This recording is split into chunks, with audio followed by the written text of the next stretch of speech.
Everything that irritates us about others can lead us to an understanding of ourselves. Carl Jung did not mean this as a soft aphorism. He meant it as a razor, a challenge, a brutal invitation to stop blaming the world and start watching yourself.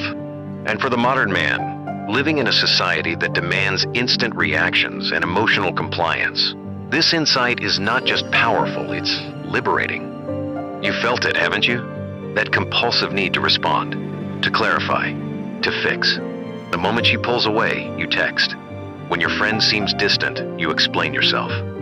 If your boss doesn't smile, you worry you've disappointed him. And deep down, it's not just about being kind, it's about control. You want certainty, you want stability. But in trying to get it from others, you surrender control of yourself. That's the trap. And it's the one Jung calls out, our reactivity reveals our captivity. The moment you feel obligated to calm someone else's silence, or explain your value in the face of someone's coldness, you've already given your power away. Why? Because their behavior triggers something unexamined inside you, a hidden insecurity, an old pattern, a wound you never had the courage to look at. But power, real power, begins with stillness, with not responding, with the audacity to observe instead of obey. Imagine, she pulls away emotionally, and you do not chase. Your boss grows cold, and you stay composed. A friend manipulates through guilt, and you simply watch. You don't play the game. You don't bite the hook. You allow the space to speak for you. And in that silence, you reclaim yourself. This silence isn't passive. It's charged with presence, because you are no longer responding to external cues like a puppet. You are rooted not in anger, not in coldness, but in conscious self-possession. That's what terrifies people. That's why they panic when you stop reacting. They've built their control over you on the foundation of your predictability. They withdraw love and expect you to grovel. They sulk, expecting you to chase. But when you remain steady, not cruel, just unmoved, their strategies collapse. And for the first time, you see the game for what it is. Jung's words force us to confront this brutal mirror. It's not them, it's you. You are triggered because you are unexamined. Because your identity is still defined by how others see you, need you, validate you. You mistake emotional slavery for empathy. You confuse the addiction to being liked with kindness. And worse, you mistake weakness for love. But what if you stopped? What if you no longer apologized for your boundaries? No longer justified your silence? What if you allowed the discomfort to rise and didn't run from it? That would be the beginning of actual transformation. Not performative masculinity, not cold detachment, but true grounded presence. The kind of presence that makes people reconsider their manipulation, that forces others to look at themselves because you're no longer giving them a distraction. This is the path Jung points toward. Not avoidance, but inner excavation. When someone irritates you, they expose your work. When someone manipulates you, they reveal your blind spots. When someone pulls away and it hurts, it's because you've made them the source of your peace. And that's not their fault. It's yours. So don't run, don't lash out, don't perform. Observe, reflect, reclaim. Let your stillness become your authority. Let your silence become your answer. And above all, let your non-reactivity become your revolution. How many times have you nodded in silent agreement just to keep the peace? How often have you said yes when your soul was screaming no, simply to avoid being abandoned? How many moments, emotions, hours, and even loyalty have you handed away? Not because they were deserved, but because you were afraid to lose someone who was never truly holding on to you in the first place. And what did you feel afterward? Exhausted, hollow, and worst of all, disconnected from yourself. Let's be clear. Silence is not avoidance. It is an act of power. A conscious decision made by a man who has begun to guard his energy like a sovereign guards a kingdom. Withdrawal is not weakness. It is a strategic retreat not to escape, but to rebuild boundaries, to step away from the emotional theater someone else has staged. When you stop being predictable, you become mysterious. When you stop being easily manipulated, you become respected. And here is the hard truth no one wants to admit. Fast reactions are not strength, they are a loss of control. The man who possesses real strength doesn't rush to respond, explain, or fix. He waits. He chooses. He responds with intention, not impulse. He knows when to speak and when to be silent, when to step forward and when to walk away, not from fear, but from clarity. Because every time you rush to prove yourself, you silently deny your own worth. You don't need to always be available to be loved. You don't need to adapt to someone else's feelings to be accepted. And you should never trade your inner peace just to keep a relationship that violates your center. Instead, observe, without defending, without chasing. Let the pause become your weapon. Let the silence become the mirror that forces others to finally face themselves, not because you punish them, but because they can no longer read you. No longer puppet your heart through predictable strings. A man who is hard to read is not cold, he's self-possessed. A man who no longer reacts to every emotional flare-up is not distant, he's disciplined. And in a world obsessed with noise, speed, and performance, that kind of man is rare. That kind of man is dangerous. That kind of man is free. When you choose to withdraw consciously, not to sulk, not to punish, but to reclaim sovereignty over your energy, you step into a higher plane of maturity. You no longer chase approval. You no longer react in order to be loved. Every movement or stillness becomes a decision born from will not, from wounded emotion. From that moment forward, you are no longer a pawn in someone else's emotional game. You become a man who knows his value, who protects his energy like a sacred flame, never allowing it to flicker just because someone else's mood shifts like the wind. And that is enough to make the world pause when you go silent. And then, at the end of each day, what remains? Fatigue, frustration, a kind of hollow ache you can't quite name. Let me tell you why. Because you've made yourself too accessible to people who don't even deserve 1 minute of your silence. This message isn't telling you to turn your back on the world. It's inviting you to turn back to yourself, to return to what Carl Jung called individuation, the process of becoming a whole, integrated, and authentic individual. And that journey begins the moment you understand that silence, when chosen from awareness, not from avoidances, not weakness, it's power. So I ask you, can you look yourself in the mirror and answer honestly? How much longer will you let others pilot your emotions? How much longer will you dance like a puppet every time someone tugs at the strings of your past wounds? Maybe it's time to cut those strings, to step back, to become a mystery again. Because the moment you stop being readily available to everyone, everything begins to change. You were taught from a young age to always show up, to respond quickly, to please, to say yes, even when your soul is screaming no. You were programmed to believe that your value lies in how easily others can access you. But here's the truth, and maybe no one's ever said this to you with such clarity. Being overly available is not a virtue. It's a prison. As long as you continue to believe that your value lies in being constantly available emotionally, physically, spiritually, you will remain exposed, vulnerable. Not in a way that invites intimacy, but in a way that invites exploitation. You will be used, not cherished, drained, not appreciated, forgotten, not remembered. And here's the most brutal part. You will not be forgotten because you failed. You will be forgotten because you were too easy to reach. When your presence is predictable, it becomes invisible.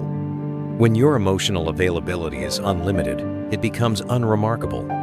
When your kindness is unconditional, it becomes unaccounted for. People press into your soul like a button when they want relief, when they need attention, when they crave affirmation. You become a vending machine for other people's emotional instability.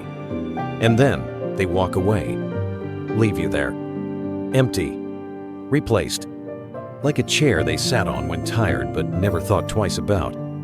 But you never questioned it, because somewhere along the way, you were programmed to believe that love is service, that the more accessible you are, the more worthy you become, that if you keep showing up for others, someday someone will finally show up for you. But life doesn't keep that promise. And Jung understood this. Carl Jung spoke of the personath mask we wear to survive social interaction, to be accepted, to avoid rejection, to play a role. And you've worn that mask so long you've forgotten the shape of your true face. You've been the reliable one, the one who always says yes. The man who betrays his own boundaries because saying no feels like abandonment. But behind that persona, there is a soul, fractured by resentment, exhausted by performance, and desperate to stop pretending. You've made your life a stage, but this play has no applause, no audience that stays. And worst of all, you're not even in the lead role. You are the support act in everyone else's story. The emotional butler, the standby, the human pause button. But here is the real tragedy. Nobody respects what's always there. They only notice when it's gone. And that's why the journey begins with this simple, radical act. Withdraw. Not to punish, not to pout, not to make a scene, but to reclaim your energy, to build back your sovereignty. Stop speaking so quickly. Stop replying right away. Stop making yourself emotionally transparent to people who haven't earned your trust. Let your silence speak. Let your absence create contrast. Let your distance serve as a mirror. Because when people can no longer push your emotional buttons and expect a performance, they are finally forced to confront themselves. And in that silence, something sacred happens. You remember who you are, not the version of you shaped to fit their moods, not the one who gets smaller to avoid conflict, but the you who stands, still, calm, rooted, even when no one claps, even when no one texts back, even when the room gets cold. This is not bitterness. This is individuation. This is what Jung called the path to the self. The moment when a man steps out of the echo chamber of people-pleasing and begins walking alone, not because he hates others, but because he's finally choosing himself. And what you'll find on that path is terrifying at first. Loneliness, doubt, even guilt. But push through, because beyond that is clarity, and beyond clarity is peace. And in that peace, you become untouchable. The mask you wear, the one designed to be accepted, to be loved, to be acknowledged, is the very thing that makes you too accessible. You say, "It's okay," even when your lungs are screaming for air. You reply to messages instantly, even when your body is breaking. You explain yourself, defend yourself, justify yourself, as if you owe the world an apology for simply existing. But the deeper truth is this: the more you center yourself on the stage of others, the more you vanish from your own. Being constantly available isn't compassion, it's a subtle form of self-abandonment. It's not strength, it's a symptom of your unexamined hunger for approval, your fear of rejection, your compulsive need to control how others perceive you. And that kind of control, it always comes at a cost. The cost is your peace. The cost is your internal fire, distributed to everyone like it's infinite, when in truth, it's not. It burns out, and when it does, you're left empty. Those who demand your constant availability don't need you. They need what you provide: validation, companionship, entertainment, emotional relief. And when you shift, when you draw boundaries, when you stop reacting, they become unsettled, offended, even hostile. Not because you've done something wrong, but because you've become inconvenient. You've broken the pattern. You're no longer easy to use. And here's the most brutal truth: the more accessible you are, the more disposable you become. Anything that's overly abundant loses value. Emotional overexposure turns into emotional invisibility. Nobody treasures what they didn't have to earn. Nobody cherishes the presence that's always available. So pause for a moment. Think, who actually deserves your time? Who has earned your attention, your presence, your energy? Or perhaps the more urgent question is, this who deserves your absence? Because absence is not a void. Absence is power. It's clarity. It's the moment you return to yourself and reclaim your seat on the stage of your own life. And that is when the show finally becomes real. But before you answer that question, before you decide who deserves your presence or your absence, there's something essential you must understand. Why do we react so much in the first place? Why is it so easy for us to give in, to comply, to explain ourselves over and over? Why do we carry this almost reflexive hunger to be agreeable, to be understood, to be accepted? The answer lies in a concept Carl Jung called psychic energy. Jung didn't see the human mind as a machine that simply reacts to stimuli. He saw it as an energetic system, subtle, dynamic, and deeply sensitive. Every thought, every emotion, every action consumes a portion of this internal power. And the real question is this: are you consciously choosing where your energy flows? Or have you let the world choose for you? Every impulsive reply you give to defend yourself, every emotional reaction to a passive-aggressive jab, every attempt to explain your worth to someone who doesn't recognize it, every debate you engage in that leaves you emptier than before, every time you chase approval from someone who hasn't earned your loyalty. All of these are psychic withdrawals, and every time you do it, you bleed, not physically, but psychologically. You hemorrhage focus, you drain strength, you deplete the very energy that's meant to build your character, your craft, your clarity. No, you don't need to become cold, but you do need to become deliberate. You must learn to guard your energy the way a warrior guards a sacred citadel knot, out of fear, but out of self-respect. Your silence, your strategic withdrawal, your refusal to react, they're not acts of weakness, they're acts of sovereignty, of claiming back what's yours, your time, your presence, your power. Because energy is the only true currency you possess, and if you don't manage it, someone else will. Someone will tap into it, feed off it, shape you with it until one day you wake up and realize that you've been serving a script that was never yours. You don't owe anyone an explanation. You don't need to always show up. And you certainly don't need to contort yourself to fit an image this world has programmed into you that lovable means obedient and masculine means ever available. You were not born to serve. You were born to live. And to live fully means to choose when to speak and when to be silent, who gets your energy and who does not, who is worth the fire of your attention, and who must be left outside the gates of your peace. This isn't selfishness. This is the awakening, the beginning of becoming a man who doesn't just react but reigns. When Carl Jung said, "That which you resist persists," he wasn't just talking about passing thoughts, fleeting emotions, or suppressed memories. He was talking about energy, the raw psychological fuel that governs every movement of your inner world. The more you fight something, the more you bind yourself to it. The more you react, the more you hemorrhage power. Men who live in emotional exhaustion aren't weak. They are misaligned. They are directing their energy in the wrong direction. And what happens when you stay tired long enough? You become fragile, not soft, but spiritually exposed. You become easier to manipulate, not because you're naive, but because you're energetically depleted. And in that depleted state, the world begins to circle you like vultures around a dying flame. Controllers, manipulators, emotionally starved opportunists. They smell your weakness like blood in water, not in your muscles, not in your posture, but in your lack of inner discipline. They sense that you don't know how to protect your energy. They sense that you over-explain, over-justify, over-rescue, and they exploit that.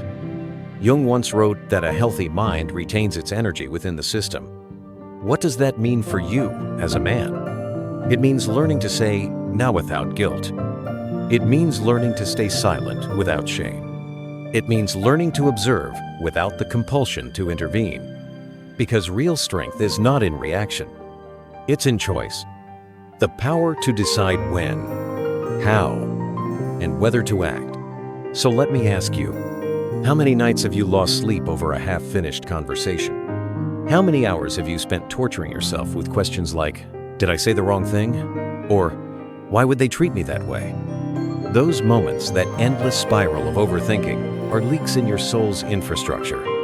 That's your energy bleeding out into voids that don't give back. You're breathing life into ghosts that were meant to be buried.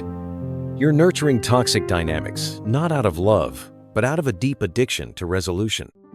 You see, this isn't just about relationships. This is about mastery of self. The masculine psyche wasn't made to be a sponge. It was made to be a forge. And every time you react impulsively, you delay the alchemy of becoming a man who radiates power from the inside out. So step back, not in cowardice, but in clarity. Let the storm swirl, let others spin. You hold your center, because the real battle isn't out there. It's in here where your energy either leaks or builds into something unshakable. Psychic energy is like a force field. When you protect it well, it builds something rare, presence. You walk into a room, and people feel you not because of what you say, but because of the stillness you carry. That is the weight of a man who owns himself. But when your energy leaks through constant over-explaining, overreacting, people-pleasing, you become dim, vulnerable, and easily manipulated. And the world, as you know it, has no mercy for those who are easily conquered. So start with this. Observe yourself. What triggers you into instant reaction? Who has the ability to throw you off course with just one look, one word, one tone? These are not just random soft spots. They are fracture-open doors where your psychic energy is leaking out. And those are exactly the places where your work begins. Not to become cold, not to become numb, but to become selective, deliberate, sovereign. And here, Jung offers one of his most profound truths. When you hold your energy in, you break the projections others have placed upon you. You no longer play the role they've written for you. You stop being the puppet in their emotionally scripted drama. You become a mirror.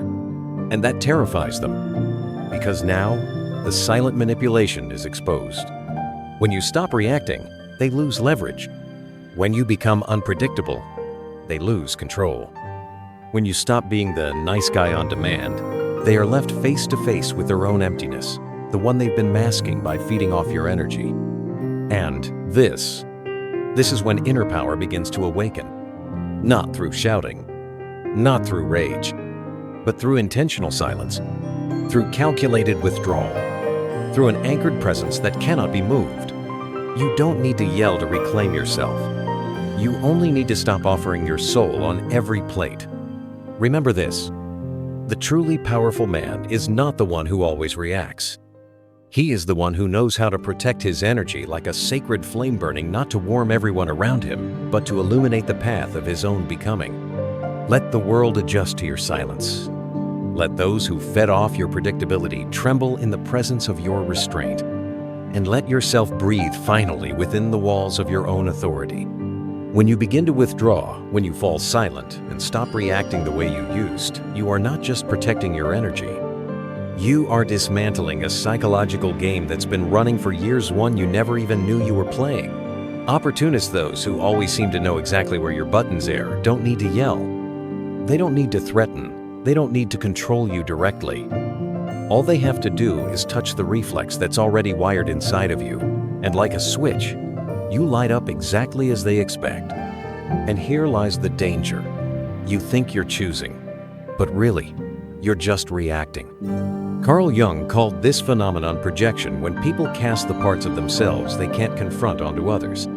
But there's a subtler layer no one talks about. When others project onto you, you become a blank screen. The more emotionally available you are, the easier you are to paint on. That friend who only comes to you during a crisis.